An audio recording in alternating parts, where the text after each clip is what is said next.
ಕಡಿಮೆ ಜನ ಆದರೂ ಕೂಡ ಎಲ್ಲ ಆಸಕ್ತಿಯಿಂದ ಅವರ ಮಾತುಗಳನ್ನು ಕೇಳಿ ನಮ್ಮ ಜೊತೆಗೆ ನಾವು ಸಹಕರಿಸಬೇಕು ಅಂತ ಕೇಳಿಕೊಂಡು ಶೇಷನಿಕರ್ ಅವರು ತಮ್ಮ ಉಪನ್ಯಾಸ ಪ್ರಾರಂಭ ಮಾಡಬೇಕು ಅಂತ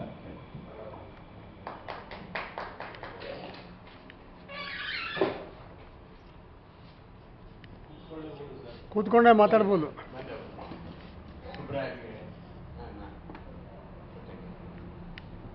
ನಾನು ಕೂತ್ಕೊಂಡೇ ಮಾತಾಡ್ತೀನಿ. ಅದಕ್ಕೂ ಮುಂಚೆ ಎಲ್ಲಿಂದ ಶುರು ಮಾಡಲಿ ಅಂತ ನಾನು ಯೋಚನೆ ಮಾಡಿದಾಗ ಸಾಮಾನ್ಯವಾಗಿ ನಾನು ಯಾವುದೇ ಯೂನಿವರ್ಸಿಟಿ ಹೋದರೂ ಸಹಿತ ಮಹಾತ್ಮ ಗಾಂಧಿ ಬಗ್ಗೆ ಮಾತಾಡೋಕ್ಕೆ ಶುರು ಮಾಡಬೇಕಾದ್ರೆ ನಾನು ಸಾಮಾನ್ಯವಾಗಿ ನನ್ನ ಮಟ್ಟಿಗೆ ನಾನು 1 ನಿಮಿಷ ಸೈಲೆನ್ಸ್ ಅಬ್ಸರ್ವ್ ಮಾಡ್ತೀನಿ. ನನಗೆ ನಾವೆಲ್ಲ ಕಂಪ್ನಿ ಕೊಟ್ಟರೆ ಎಲ್ಲ ನಿಂತ್ಕೊಂಡು 1 ನಿಮಿಷ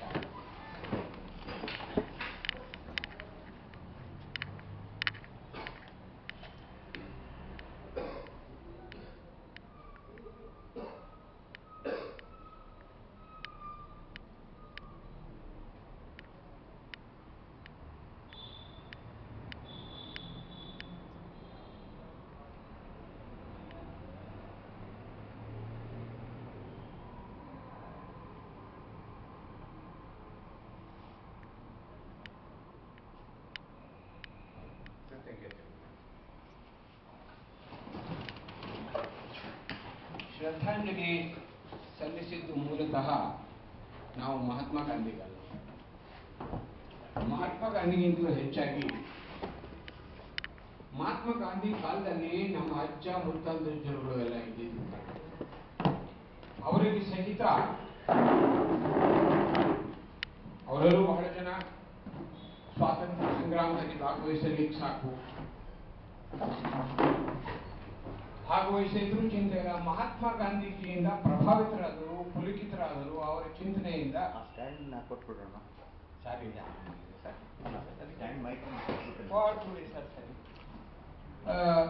ಮಹಾತ್ಮ ಗಾಂಧೀಜಿಯಿಂದ ಪುಲಕಿತರಾಗಿರಬಹುದಾದಂತಹ ನಮ್ಮ ತಾತಂದ್ರು, ಮುತ್ತಾತಂದ್ರು, ನಮ್ಮ ವಂಶಸ್ಥರನ್ನ ನಾವು ನೆಲೆಸ್ಕೊಂಡು ಅವರಿಗೆ ಶ್ರದ್ಧಾಂಜಲಿ ನಾವು ಸಲ್ಲಿಸ್ತಿದ್ದೀವಿ ಅನ್ನೋ ಒಂದು ಭಾವನೆಯನ್ನ ನಮ್ಮಲ್ಲಿ ನಾವು ಅನುಸಂಧಾನ ಮಾಡ್ಕೊಳ್ಬೇಕು ಅನ್ನೋ ಉದ್ದೇಶದಿಂದ ನಾನು ಈ ಕೆಲಸ ಮಾಡ್ತೀನಿ. ಯಾಕಂದ್ರೆ ನನಗೆ ನೆನಪಿದೆ, ನನ್ನ ತಂದೆಯ ದೊಡ್ಡಣ್ಣ ಒಬ್ಬರಿದ್ರು.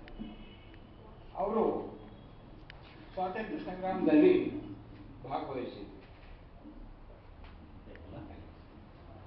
ನಾನು ಸ್ವಾತಂತ್ರ್ಯ ಸಂಗ್ರಾಮದ ನಂತರ ಹುಟ್ಟಿದವನಾದ್ರಿಂದ 1947ರಲ್ಲಿ ನನಗೆ 8 ವರ್ಷ ವಯಸ್ಸು. ನಾನು 1938ರಲ್ಲಿ ಹುಟ್ಟಿದವನು. ಅವಾಗ ಮಹಾತ್ಮ ಗಾಂಧೀಜಿನ ತೋರಿಸೋದಕ್ಕೆ ನನ್ನ ಅವರು ಭುಜದ ಮೇಲೆ ಕುಳಿಸ್ಕೊಂಡಿದ್ದು ಮಹಾತ್ಮ ಗಾಂಧೀಜಿ ತೋರಿಸಿದ್ರು. ನಾವು ಮಹಾತ್ಮ ಗಾಂಧಿ ನೋಡಿದ್ದು ಬಹುಶಃ ಇಲ್ಲಿಂದ ಬಸ್ ಸ್ಟ್ಯಾಂಡ್ ಅಷ್ಟು ದೂರದಲ್ಲಿ. ಆದರೂ ಸಹಿತ ನನಗೆ ಇವತ್ತು ಅನ್ಸುತ್ತೆ ಮಹಾತ್ಮ ಗಾಂಧಿ ನೋಡಿದವ್ರ ಪೈಕಿ ನಾನು ಒಬ್ಬ ಇದ್ದೀನಲ್ಲ ಅಂತ ಹೇಳಿ ನನಗೆ ಒಂಥರ ಅವ್ರ ಬಗ್ಗೆ ನನ್ನ ತಂದೆ ಅಣ್ಣನ ಬಗ್ಗೆ ಇಷ್ಟೊಂದು ಗೌರವ ಆಗ್ತದೆ. ಮಹಾತ್ಮ ಗಾಂಧಿ ಅವರ ಜೀವನದಲ್ಲಿ ಪತ್ರಕರ್ತತನ ಅಥವಾ ಪತ್ರಿಕಾ ವೃತ್ತಿ, ಪತ್ರಿಕೋದ್ಯಮ ಹೇಗೆ ಬಂತು ಅನ್ನೋದನ್ನು ನಾವು ತಿಳ್ಕೊಳಕ್ ಹೋದಾಗ ನಮ್ಗೆ ನಿಜವಾಗ್ಲೂ ಆಶ್ಚರ್ಯ ಆಗುತ್ತೆ. ಗಾಂಧಿಗೆ ಪತ್ರಿಕೆಗಳು ನೋಡೋಷ್ಟು ಟೈಮ್ ಇತ್ತೆ, ಇಲ್ಲಿ ಓದಿರ್ತಾನೆ, ಬರೆಯೋಷ್ಟು ಟೈಮ್ ಇತ್ತೆ ಅಂತ ಹೇಳಿ ನಮ್ಗೆ ಆಶ್ಚರ್ಯ ಆಗುತ್ತೆ, ಬಹಳ ಆಶ್ಚರ್ಯ ಆಗುತ್ತೆ. ಲೋಹಿಯಾ ಒಂದು ಮಾತು ಹೇಳಿದ್ದಾರೆ, ಪ್ರಪಂಚದಲ್ಲಿ 19ನೇ ಶತಮಾನದ ಕೊನೆಯಲ್ಲಿ 20ನೇ ಶತಮಾನಕ್ಕೆ ಬಂದಾಗ ಬಹಳ ದೊಡ್ಡ 2 ಘಟನೆಗಳು ನಡೆದೋದುವಂತೆ. ಲೋಹಿಯಾ ಹೇಳಿದ ಮಾತು, ಒಂದು ಆಟಮ್ ಬಾಂಬ್ ಕಂಡು ಹಿಡಿದಿದ್ದು, ಇನ್ನೊಂದು ಮಹಾತ್ಮ ಗಾಂಧೀಜಿ ಹುಟ್ಟಿದ್ದು ಅಂತ ಹೇಳ್ತಾರೆ. ಹಾಗೆ ಆತನ ಚಿಂತನ ಪ್ರಖರತೆ ಇಷ್ಟು ವ್ಯಾಪಕವಾಗಿತ್ತು, ಆಳವಾಗಿತ್ತು, ದಟ್ಟವಾಗಿತ್ತು, ಸಾಂದ್ರವಾಗಿತ್ತು. ಆತ ಬರಹಗಾರ ಆಗಬಲ್ಲದೆ ಅಂತ ಹೇಳಿ ಆಶ್ಚರ್ಯ ಆಗುತ್ತೆ. ಮತ್ತೊಂದು ಇದೇ ಸಂದರ್ಭದಲ್ಲಿ ಒಂದು ಕಥೆ ಹೇಳಿದ್ರೆ ಆಶ್ಚರ್ಯ ಆಗುತ್ತೆ. ಮಹಾತ್ಮ ಗಾಂಧೀಜಿ ಫಸ್ಟ್ ಪೇಪರ್ ನೋಡಿದ್ರು ಎಲ್ಲಿ ಗೊತ್ತೇನೆ? 19ನೇ ವಯಸ್ಸವರೆಗೂ ಆತ ಪೇಪರ್ನೇ ನೋಡಿರಲಿಲ್ಲ. ಇಂಗ್ಲೆಂಡಿಗೆ 1888ರಲ್ಲಿ ಆತ ಇಂಗ್ಲೆಂಡ್ಗೆ ಹೋಗಿ ಇಳಿತಾನೆ. ಲಾನಲ್ಲಿ ಸ್ಪೆಷಲೈಸ್ ಮಾಡ್ಕೊಳ್ಳೋದಕ್ಕೆ ಹೋಗ್ತಾನೆ. ಪದವಿ, ಕಾನೂನು ಪದವಿ. ಮೊದಲನೇ ಸರಿಗೆ ಆತ 19ನೇ ವಯಸ್ಸಿನಲ್ಲಿ ಒಂದು ಪೇಪರ್ ನೋಡ್ತಾನೆ. ಅವ್ನು ಆಶ್ಚರ್ಯ ಆಗುತ್ತೆ, ಇದು ಪೇಪರ್ ಅಂದ್ರೆ ಹೀಗಿರುತ್ತೆ, ನಾನು ಇಂಡಿಯಾದಲ್ಲಿ ಪೇಪರೇ ನೋಡಿರ್ಲಿಲ್ಲ ಅಂತ ಮಹಾತ್ಮ ಗಾಂಧೀಜಿ ತಮ್ಮ ಆತ್ಮಕಥೆಯನ್ನು ಬರ್ಕೊಳ್ತಾರೆ. ಅಲ್ಲಿವರೆಗೂ ಒಂದು ನ್ಯೂಸ್ ಪೇಪರ್ ಕಾನ್ಸೆಪ್ಟ್ ಸಹಿತ ಮಹಾತ್ಮ ಗಾಂಧೀಜಿಗೆ ಇರ್ತಿರ್ಲಿಲ್ಲ. ಮಹಾತ್ಮ ಗಾಂಧೀಜಿ ಇದನ್ನು ರೂಢಿಸಿಕೊಳ್ಳಕ್ಕೆ ಶುರು ಮಾಡ್ತಾರೆ. ಕೇವಲ ಕೆಲವೇ ದಿನಗಳಲ್ಲಿ ಪತ್ರಿಕೆ ಓದೋದಿರಲಿ, ಪತ್ರಿಕೆಯಲ್ಲಿ ಬರೆಯೋದಿಕ್ಕೆ ಸಹಿತ ಶುರು ಮಾಡ್ತಾನೆ ಮಹಾತ್ಮ ಗಾಂಧಿ. ಆ ಮಹಾತ್ಮ ಗಾಂಧಿ ಕರೆಯೋದಿಲ್ಲ ಅವರು, ನಾನು ಮೋಹನ್ ಚಂದ್ರ ಕರಮ್ಚಂದ್ ಬರೆಯಲಿಕ್ಕೆ ಶುರು ಮಾಡ್ತಾರೆ. ಅವರು ಮಹಾತ್ಮ ಗಾಂಧೀಜಿ ಹುಟ್ಟಿದ ವರ್ಷ ಸಹಿತ ಅವರು ವಿಶೇಷವಾದಂತಹ ಒಂದು ವರ್ಷ 1869. ಆವಾಗ ಪೂರ್ವೋತ್ತರ ರಾಷ್ಟ್ರಗಳು ಪಶ್ಚಿಮಾತ್ಯ ರಾಷ್ಟ್ರಗಳು ಸೇರೋದಕ್ಕೆ ಸೂಯೆಜ್ ಕೆನಾಲು ಆವಾಗ ತಾನೇ ನಿರ್ಮಾಣ ಆಯಿತು. ಅಲ್ಲಿವರೆಗೂ ಕೇಪ್ ಕಾಮರಿನ್ ಸುತ್ತ ಹಾಕೊಂಡು, ಕೇಪ್ ಟೌನ್ ಸುತ್ತ ಹಾಕೊಂಡು ಬಹಳ ಸುಮಾರು ಅದಕ್ಕೋಸ್ಕರ ಪ್ರಯಾಣ 4 ತಿಂಗಳ ಕಾಲ ಬೇಕಾಗುತ್ತೆ. ಸ್ವಿಸ್ ಕೆನಾಲ್ ಶುರು ಆಗುತ್ತೆ ಮಹಾತ್ಮ ಗಾಂಧೀಜಿ ಹುಟ್ಟಿದ ವರ್ಷ. ಇದು ಸಂಪರ್ಕ ಸೇತುವೆ ಆಗುತ್ತೆ 2 ಜನಾಂಗಗಳಿಗೆ, ವಿಶ್ವದ 2 ಮುಖ್ಯ ಭಾಗಗಳಿಗೆ ಸಂಪರ್ಕ ಸೇತುವೆ ಆಗುತ್ತೆ. ಸಬ್ಮೆರಿನ್ ಕಂಡಿದ್ದು ಸಹಿತ ಮಹಾತ್ಮ ಗಾಂಧಿ ಹುಟ್ಟಿದಾಗಲೇ. ಬ್ರಿಟಿಷರಿಗೆ ರಣತಂತ್ರ ಏನು ಬೇಕಾಗಿತ್ತು ಮಹಾತ್ಮ ಗಾಂಧಿ ಹುಟ್ಟಿದಾಗ ಸಬ್ಮೆರಿನ್. ಮಹಾತ್ಮ ಗಾಂಧಿ ಹುಟ್ಟಿದ ವರ್ಷವೇ ಮತ್ತೊಂದು ದೊಡ್ಡ ಘಟನೆ ನಡೆಯುತ್ತೆ. ನಮ್ಮ ಜನಸಂಪರ್ಕ ಸೇತುವೆ ಆದ ಮತ್ತೊಂದು ಅಂದ್ರೆ ಭಾರತ ಮತ್ತು ಇಂಗ್ಲೆಂಡ್ಗೆ ಟೆಲಿಗ್ರಾಫ್ ಲೈನ್ ಎಳೀತಾರೆ ಮಹಾತ್ಮ ಗಾಂಧಿ. ಅಂದ್ರೆ ಅಷ್ಟು ಹಿಂದುಳಿದ ಒಂದು ಪರಿಸರದಲ್ಲಿ ಮಹಾತ್ಮ ಗಾಂಧಿ ಹುಟ್ಟಿದ್ದಾರೆ. ಭಾರತದಲ್ಲಿ ಅಮೃತಜ್ವಾರ್ ಪತ್ರಿಕಾ ಅಂತ ಹೇಳಿ ಒಂದು ಪತ್ರಿಕೆ, ಅದು ಹುಟ್ಟಿದ್ದು ಮಹಾತ್ಮ ಗಾಂಧೀಜಿ ಹುಟ್ಟಲು 6 ವರ್ಷ ಮುಂಚೆ. ಭಾರತದಲ್ಲಿ ಪತ್ರಿಕೆಗಳೇ ಇರಲಿಲ್ಲ. 6 ವರ್ಷ ಮುಂಚೆ ಹುಟ್ಟಿದ್ದು. 6 ವರ್ಷಗಳ ಬಳಿಕ ಭಾರತದ ಅತಿ ಪ್ರಭಾವಶಾಲಿ ಪತ್ರಿಕೆಯಾದ ಸ್ಟೇಟ್ಸ್ಮನ್ ಪತ್ರಿಕೆ ಹುಟ್ಟಿದೆ. ಅಲ್ಲಿವರೆಗೂ ಸಹಿತ ಇಂಗ್ಲಿಷ್ನಲ್ಲಿ ಭಾರತದಲ್ಲಿ ಸರಿಯಾದ ಒಂದು ಪತ್ರಿಕೆ ಇರುವುದಿಲ್ಲ. ಇದ್ರೂ ಸಹಿತ ಬ್ರಿಟಿಷರು ಆಗಷ್ಟೇ ಆಳವಾಗಿ ಬಂದಿರ್ತಾರಲ್ಲ, ಬ್ರಿಟಿಷರು ತಮ್ಮ ಆಡಳಿತಕ್ಕೋಸ್ಕರ ಕೆಲವು ಪತ್ರಿಕೆಗಳನ್ನು ನಡೆಸ್ಕೊಂತ ಒಂದು ಹಂತ ಬರುತ್ತೆ. ಮಹಾತ್ಮ ಗಾಂಧಿ ತಿರುಗಿ ಮಹಾತ್ಮ ಗಾಂಧಿ ಹೇಳ್ತೀನಿ ತಪ್ಪು. ಮೋಹನ್ ಚಂದ್ರ ಕರಮ್ಚಂದ್ ಗಾಂಧಿ 19 ವರ್ಷದ ಹುಡುಗ ಲಂಡನ್ನಲ್ಲಿ ಇದ್ದಾಗ ಅವನಿಗೆ ಡೈಲಿ ಟೆಲಿಗ್ರಾಫ್ ಅನ್ನೋ ಪತ್ರಿಕೆಯನ್ನು ನೋಡ್ತಾನೆ. ಅವನಿಗಿನ್ನು ರೂಮ್ ಅಲಾಟ್ ಆಗಿರೋದಿಲ್ಲ.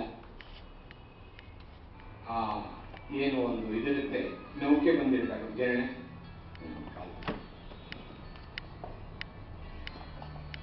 ಅವನು ಮರ್ಬಿಡ್ತಾನೆ ರೂಮ್ ಹೋಗಬೇಕು ಅಂತ. ರಾತ್ರಿ ಪೊಲೀಸ್ನವನ್ನ ಎದುರ್ತಾನೆ, ಸರ್ ಯಾರು ನೀನು ಇಲ್ಲಿ ಕೂತ್ಕೊಂಡಿದ್ಯಾ? ಅವನಿಗೆ ಡೈಲಿ ಟೆಲಿಗ್ರಾಫ್ ಒಂದು ಪ್ರೀತಿ ಹುಟ್ಬಿಟ್ಟಿರುತ್ತೆ.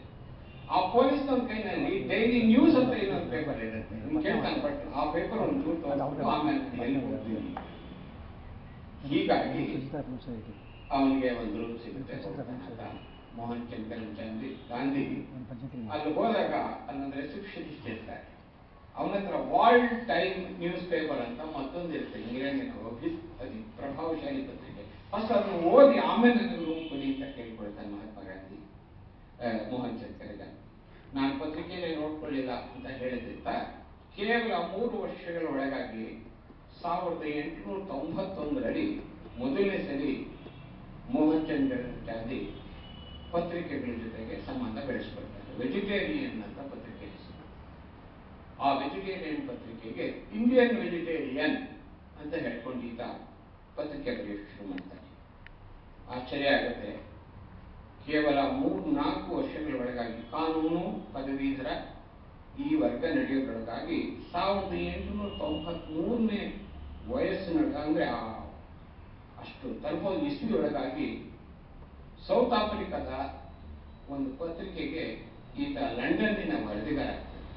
ಮೊತ್ತ ಮೊದಲ ಬಾರಿಗೆ ಸೌತ್ ಆಫ್ರಿಕಾದ ಪತ್ರಿಕೆಗೆ ದಾದಾ ಅಬ್ದುಲ್ಲಾ ಅಂಡ್ ಕೋನ್ ಅವರು ಗಾಂಧೀಜಿಗೆ, ಮೋಹನ್ ಚಂದ್ರ ಕರಮ್ಚಂದ್ ಗಾಂಧೀಜಿಗೆ, ಇವನು ಲಾಯರ್ ತಾನೆ, ಇವನನ್ನ ತಮ್ಮ ಕೇಸನ್ನು ಕಳಿಸೋದಕ್ಕೋಸ್ಕರ ಒಂದು ಲೆಟರ್ ಕಳಿಸಿರ್ತಾರೆ. ನಾವು ಇಂಥ ಪತ್ರಿಕೆಯಲ್ಲಿ ನೀವು ಒಂದು ಅಡ್ವರ್ಟೈಸ್ಮೆಂಟ್ ಕೊಟ್ಟಿದ್ದೀವಿ, ಒಂದು ಲಾಯರ್ ನೋಟಿಸ್ ಕೊಟ್ಟಿದ್ದೀವಿ, ಅದನ್ನು ನೀವು ನೋಡ್ಕೊಂಬ ಅಂತ ಹೇಳಿ ಒಂದು ಪತ್ರಿಕೆ ಕಳಿಸ್ಕೊಡ್ತಾರೆ.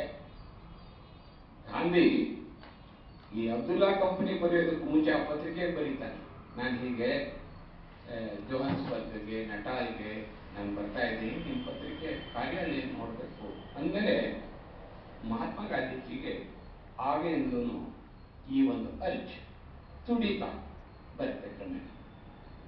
ಯುರೋಪ್ನಲ್ಲಿ ಗಾಂಧಿಗೆ ಹೇರ್ ಕಟ್ ಮಾಡೋದಿಲ್ಲ, ಹೇರ್ ಕಟ್ಟು ಕೇವಲ ಇಂಗ್ಲಿಷ್ನವ್ರು ಮಾತ್ರ ಆಗಬೇಕು ಅಂತ ಯುರೋಪ್ನಲ್ಲಿ ಒಂದು ಸಂಪ್ರದಾಯ ಬೆಳೆದು ಬಂದ್ಬಿಟ್ಟು ಆ ಮಟ್ಟಿಗೂ ಬೆಳೆದಿತ್ತು. ಹಡಗಿನಲ್ಲಿ ತನ್ನ ಹೇರ್ ಕಟ್ ತಾನೇ ಮಾಡ್ಕೊಂಡು ಬಂದಿರ್ತಾನೆ. ಆ ಪತ್ರಿಕೆಯವರಿಗೆ ಫಸ್ಟ್ ಈತ ಅಲ್ಲಿ ಇಳಿದಾಗ ಜೋಹಾನ್ಸ್ಬರ್ಗ್ ಅಲ್ಲಿ ಇಳಿದಾಗ ಮೊದಲು ಪತ್ರಿಕಾಲಯಕ್ಕೆ ಹೋಗಿ ಆಮೇಲೆ ಈ ಅಬ್ದುಲ್ಲಾ ಅಂಡ್ ಕಂಪನಿಗೆ ಹೋಗ್ತಾರೆ ಮೋಹನ್ ಚಂದ್ ಗಾಂಧಿ.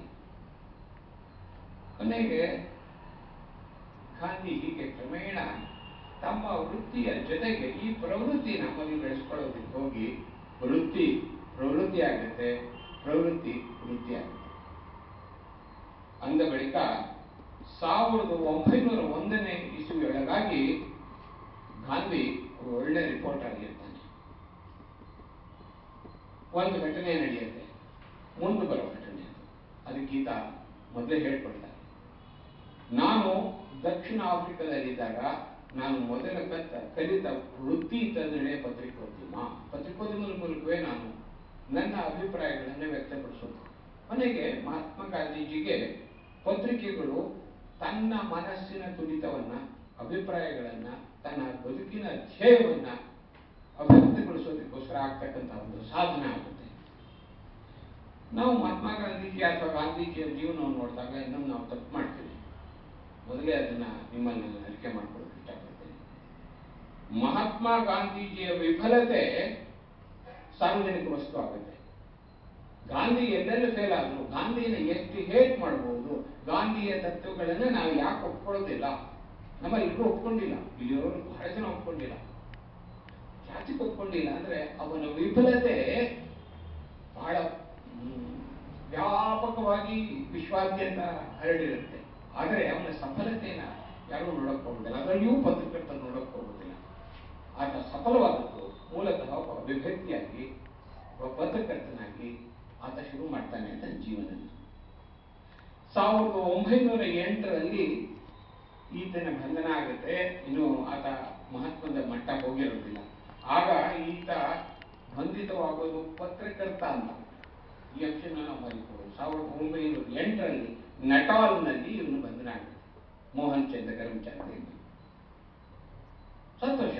ಈಗ ಮೊನ್ನೆ ಅಣ್ಣಾ ಹಜಾರೆ ಆಗಲಿ ಅಥವಾ ಕಟ್ಟ ಜನಾರ್ದನ್ ರೆಡ್ಡಿ ಆಗಲಿ, ಕಟ್ಟ ಅವರಾಗಲಿ, ಅವನು ಸಿನಿಮಾ ಆಕ್ಟರ್ ಅಲ್ಲ ದರ್ಶನ್ ಆಗಲಿ, ಇವರೆಲ್ಲ ಒಂದು ವಿಚಾರ ಬಹಳ ಜನಕ್ಕೆ ಗೊತ್ತಾಗಿದೆ. ಸಂಜೆ 5 ಗಂಟೆ ಮೇಲೆ ಅವ್ರು ಯಾರೂ ಊಟ ಕೊಡೋದಿಲ್ಲ, ತಿಂಡಿ ತಿನ್ನೋ ಹಾಗಿಲ್ಲ ಅಂತ ಏನೋ ಒಂದು ಜೈಲರ್ ರೂಲ್ಸ್. ವಿಶ್ವದಾದ್ಯಂತ ಇದು ಮೊದಲನೇ ರೂಲ್. ಇಡೀ ಪ್ರಪಂಚದಲ್ಲಿ ಯಾವ ಜೈಲಲ್ಲೂ 5 ಗಂಟೆ ಮೇಲೆ ಊಟ ಕೊಡೋದಿಲ್ಲ. ಮಹಾತ್ಮ ಗಾಂಧಿಗೆ ಇದೇ ಆಗುತ್ತೆ. 5 ಗಂಟೆಗೆ ಅವನೇನು ತಿನ್ಬೇಕು ಅದನ್ನ ಕೊಟ್ಬಿಡ್ತಾರೆ. ಉಪ್ಪಿರಲ್ಲ. ಈಗ ನಮ್ಮಲ್ಲಿ ಸ್ವಲ್ಪ ಉಪ್ಪನ್ನ ಹಾಕ್ಬಿಡ್ತಾರೆ. ವಿಶ್ವದಲ್ಲಿ ಬಹಳ ಜೈಲುಗಳಲ್ಲಿ ಇವತ್ತಿಗೂ ಉಪ್ಪಿಲ್ಲ, ಟೀ ಇಲ್ಲ, ಕಾಫಿ ಇಲ್ಲ. ಸೂರ್ಯ ಮುಳುಗೋದ್ರೊಳಗೆ ಅವನು ಚಂದರ ಹಾಸ್ಕೊಂಡಿರ್ಬೇಕು. ಇದೆಲ್ಲ ನೋಡಿ ಗಾಂಧಿಗೆ ಒಳ್ಳೇದಾಯ್ತು, ನನಗೆ ಕರ್ಕೊಂಡ್ಬಂದಿದ್ದು. ಆಮೇಲೆ 10 ವರ್ಷ ಆತ ಉಪ್ಪು ತಿನ್ನಲಿಲ್ಲ. ಗಾಂಧಿ 10 ವರ್ಷ ಆತ ಉಪ್ಪು ತಿನ್ನಲಿಲ್ಲ. ಇಡೀ ಜೀವನದ ತುಂಬಾ ಚಾಗೆ ಕಾಫಿ ಆಗಲಿ ತಗೊಳ್ಳಲಿಲ್ಲ. ಅದನ್ನ ಈ ಲೇಖನಕ್ಕೋಸ್ಕರ ನನ್ನ ಒಂದು ಲೇಖನ ನಾನು ಬರೆದಿದ್ದಕ್ಕೋಸ್ಕರ ಒಂದು ಸರ್ಕಾರ ನಾನು ಬಂದಿರ್ತಲ್ಲ,